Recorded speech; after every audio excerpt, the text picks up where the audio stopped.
Hello everyone, welcome to Bodh Ganga academy. अगर आप किसी भी कॉम्पिटिटिव एग्जाम की तैयारी कर रहे हैं तो आपको पता है एनवायरनमेंट जो है it is one of the most important topic which is asked in every kind of exam. तो आज हम लोग जो टॉपिक डिस्कस करने वाले हैं, अगर आपको उसकी नॉलेज है तो जो आप स्क्रीन पे क्वेश्चन देख रहे हैं आप उनको आसानी से आंसर कर पाएंगे, which are related to central pollution control board CPCB and differences between central pollution control board and NGT. तो अगर आप इन क्वेश्चन को आंसर कर पा रहे हैं तो आपको आगे लेक्चर देखने की कोई जरूरत नहीं है। लेकिन अगर आपको इन क्वेश्चन में डाउट आ रहा है तो ये लेक्चर बहुत इंपॉर्टेंट है, because we are going to discuss about central pollution control board and also will discuss the differences between CPCB and NGT. तो विदाउट डिले स्टार्ट करते हैं आज का lecture, which is based on central pollution control board, which is one of the apex body, या which is हम लोग कहेंगे environment को मॉनिटर करने के लिए सबसे टॉप मोस्ट बॉडी है। और उसका नेशनल ग्रीन ट्रिब्यूनल जो कि मोस्टली न्यूज में देखा जाता है एनजीटी, उससे क्या डिफरेंस है। तो चलिए स्टार्ट करते हैं आज का लेक्चर। तो देखिए, सबसे पहले हम लोग समझते हैं सेंट्रल पॉल्यूशन कंट्रोल बोर्ड। अगर मैं इसका बेसिक ओवरव्यू लेना चाहूं तो आपको सबसे पहले मेन चीज क्या पता होनी चाहिए। देखिए, ये मेन पॉइंटर्स हैं जिसे आपको पता होने चाहिए किसी भी ऑब्जेक्टिव एग्जाम के लिए। It is the apex body जो कि पॉल्यूशन कंट्रोल को मॉनिटर और कोऑर्डिनेट करने के लिए बनाई गए। जो पॉइंट अब मैं बताने जा रहा हूं it is very important. It was establish in 1974 under water prevention control and pollution act. ये कई बार पूछा जाता है और इसमें बच्चे बड़े कंफ्यूज होते हैं। देखिए, इसको आपका एनवायरमेंटल प्रोटेक्शन एक्ट के अकॉर्डिंगली एस्टेब्लिश नहीं किया गया था। एनवायरमेंटल प्रोटेक्शन एक्ट इसका एक लीगल एक्ट है जिसे बाद में एक्ट किया गया, लेकिन it was establish much before environmental protection act was passed. तो इसे हम लोग ने एस्टेब्लिश किया था गवर्नमेंट ने 1974 under water prevention and control pollution act. इसकी जो प्रेजेंट मिनिस्ट्री आज की डेट में, that is ministry of environment, forest and climate change.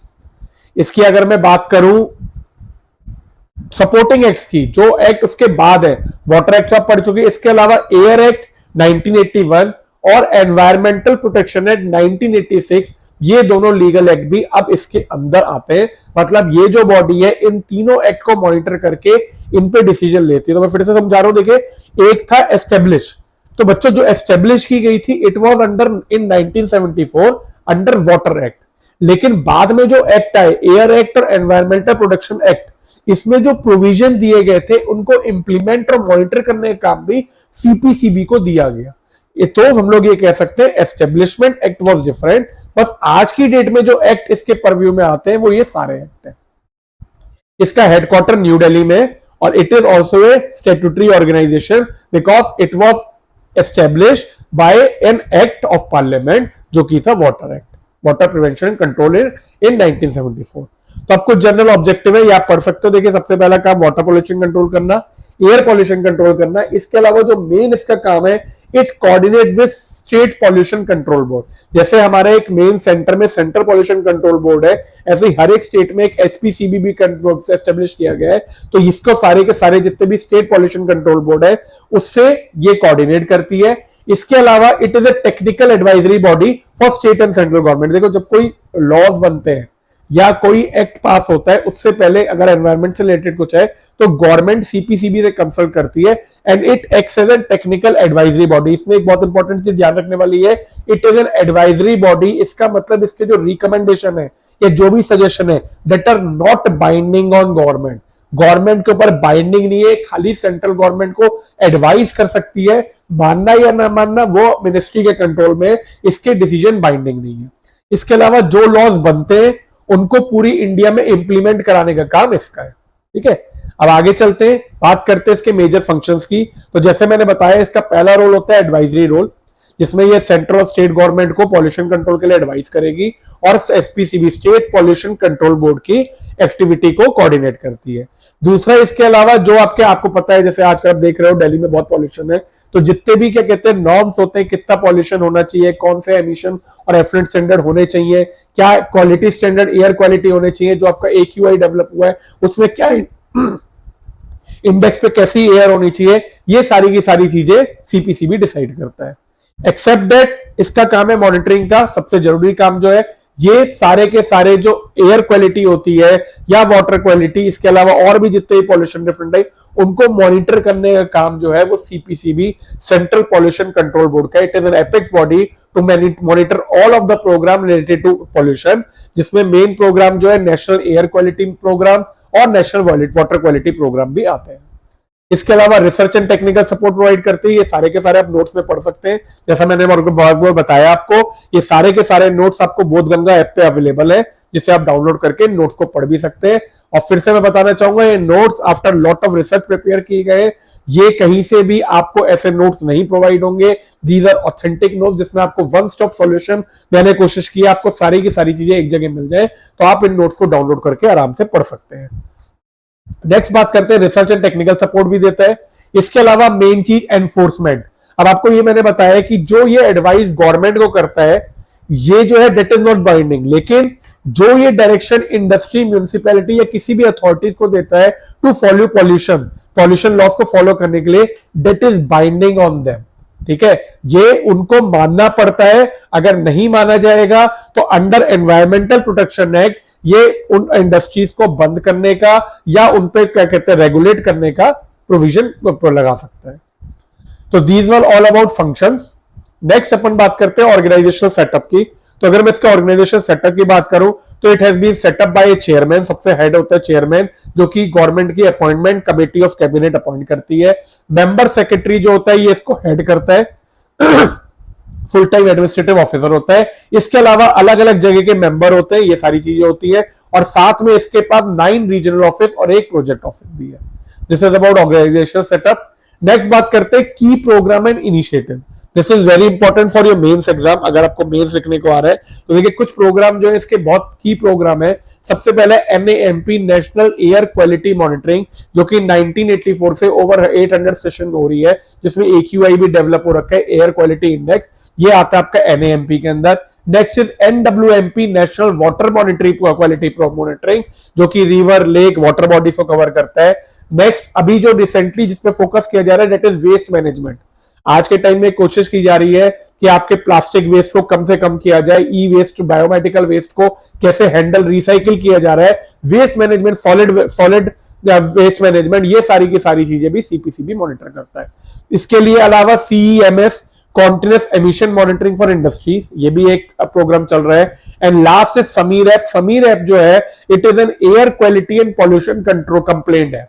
ये ऐप जो है ये डेवलप की है, जिसमें आप एयर क्वालिटी को कॉन्टिन्यूसली मॉनिटर भी कर सकते हो, और इसके अलावा अगर किसी की पॉल्यूशन की कंप्लेंट भी करनी है तो आप उस ऐप में डाल सकते हो। नेक्स्ट हम लोग बात करते हैं सीपीसीबी और एनजीटी के डिफरेंसेस के बारे में। तो जैसा देखो मैंने आपको पहले ही बताया कि सीपीसीबी और एनजीटी दोनों, आपने सुना होगा एनजीटी बहुत न्यूज में आता है, और CPCB central pollution control board, जैसे हमने डिस्कस किया। एनजीटी का लेक्चर अलग से है, इसलिए मैं अभी डिस्कस नहीं कर रहा हूं इसे, क्योंकि ये आपका पॉलिटी में अलग से एक टॉपिक है पूरा। लेकिन इसके बीच में डिफरेंसेस जानना बहुत जरूरी है कि इन दोनों में क्या डिफरेंस है, क्योंकि ये एग्जाम का बड़ा हॉट टॉपिक है। तो देखिए सबसे पहले बात करते हैं ईयर ऑफ एस्टेब्लिशमेंट की। 1974 में एस्टेब्लिश हुआ। नेशनल ग्रीन ट्रिब्यूनल जो हुआ है वो 2010 में हुआ है। अगर आप लोगों ने ट्रिब्यूनल पढ़ रखा है तो आपको पता होगा एनजीटी ऑल्सो स्टैट्यूटरी बॉडी, जिसे हम लोग ने एनजीटी एक्ट 2010 के बेस पे एस्टेब्लिश किया है। तो बोथ आर स्टैट्यूटरी बॉडी, लेकिन इसके एक्ट जो है one is based on water act and other is based on NGT act. Next हम लोग बात करते हैं टाइप ऑफ बॉडी। जैसे मैंने बताया जो सीपीसीबी है it is statutory, executive and technical body, ये टेक्निकल सजेशन देती है, एग्जीक्यूटिव बॉडी है। एनजीटी जो है it is a quasi judicial body. Quasi judicial body वो बॉडी होती है जिसमें सिविल कोर्ट की पावर होती है और जो आपको समन इशू कर सकते हैं। तो it is a quasi judicial body, which is very important point two note. जो मेन डिफरेंस है this is quasi judicial body. दोनों की पेरेंट अथॉरिटी अलग अलग है। जो आपका सीपीसीबी है वो ministry of environment, forest and climate change के अंदर आता है। बट ट्राइब्यूनल जो है एज यू नो जितने भी कोर्ट्स होते हैं दे आर इंडिपेंडेंट, तो ये किसी भी मिनिस्ट्री के अंडर नहीं आता। और इसके अगेंस्ट जो अपील है that goes directly to supreme court. High court में इसके डिसीजन के अगेंस्ट अपील नहीं किया जाता, which is very important. Next primary role. अब बात करते हैं फंक्शन की। देखिए तो फंक्शन क्या है, देखिए इसका जो सीपीसीबी का फंक्शन है वो क्या होता है, आपका कुछ भी जो आपने जो एक्ट बने उसको इंप्लीमेंट, रेगुलेट, मॉनिटर करके डिसीजन लेना उसके बेसिस पे, या उसको चेक करना प्रॉपरली इंप्लीमेंट हो रहा है, ये सारी की सारी चीजें जो है वो सीपीसीबी का काम है। जो एनवायरमेंटल डिस्प्यूट्स होते हैं, या उसमें मान लीजिए दो पार्टी के बीच में कुछ लड़ाई हो गई, या आपको लग रहा है कि ये कोई फॉलो नहीं कर रहा, आपने कंप्लेंट करी, तो जो एनवायरमेंटल डिस्प्यूट्स होते हैं, कोई कंपनी के एनवायरमेंट को अगर नहीं फॉलो कर रही है, अगर मान लीजिए सीपीसीबी ने कुछ बताया, कोई केस किया, कुछ डायरेक्शन दिया, वो नहीं मानना चाहती, तो जो एजुकेशन, जो उसके बीच में एजुकेशन होगी, that is done by NGT. तो एनजीटी का मेन काम है एजुकेशन और एडजुडिकेशन ऑफ एनवायरमेंटल डिस्प्यूट। इसके अलावा नेक्स्ट बात करते हैं कॉम्पोजिशन की। तो हमने डिस्कस किया है, चेयरमैन होते हैं इधर, जो कि appointment committee of cabinet appoint करती है, लेकिन इधर जो चेयरपर्सन होते हैं वो ज्यादातर आपके रिटायर्ड सुप्रीम कोर्ट के जज या chief justice of high court होते हैं। और इसके अलावा जुडिशियल मेंबर्स होते हैं, because it is a judicial body, judicial quasi judicial body. इसके अलावा एक मेन डिफरेंस और है, जो सीपीसीबी है वो आपको पनिश नहीं कर सकती है, वायोलेटर पे फाइन या फिर ऐसी चीजें नहीं लगा सकती है, it does not have power to punish. लेकिन जो एनजीटी है वो पॉलिसीज नहीं बना सकती है, ठीक है, वो सीपीसीबी से सपोर्ट लेती है, अगर लेकिन फाइन लगाना या कुछ पनिश करना वो पावर एनजीटी में होती है, ठीक है। तो these are the differences between CPCB and NGT. तो इसी के साथ आज का टॉपिक हम लोग खत्म करते हैं। आई होप अब आपको ये टॉपिक क्लियर होगा। नेक्स्ट लेक्चर में मैं इसके रिलेटेड कुछ क्वेश्चन बैंक डालूंगा, जिसमें हम लोग कुछ इससे रिलेटेड क्वेश्चन डिस्कस करेंगे। तो आप चाहें तो उस क्वेश्चन को अटेम्प्ट करके अपना रिवीजन भी कर सकते हैं, जिससे आपको ये टॉपिक प्रॉपर्ली तैयार हो जाएगा। तो मिलता है अगले लेक्चर में। और अगर आपको ये लेक्चर पसंद आया हो, आप सबों से रिक्वेस्ट है, प्लीज लेक्चर को लाइक जरूर करिएगा, चैनल को सब्सक्राइब करिए, जिससे आपको रेगुलर अपडेट मिलते रहे। Take care, have a good day.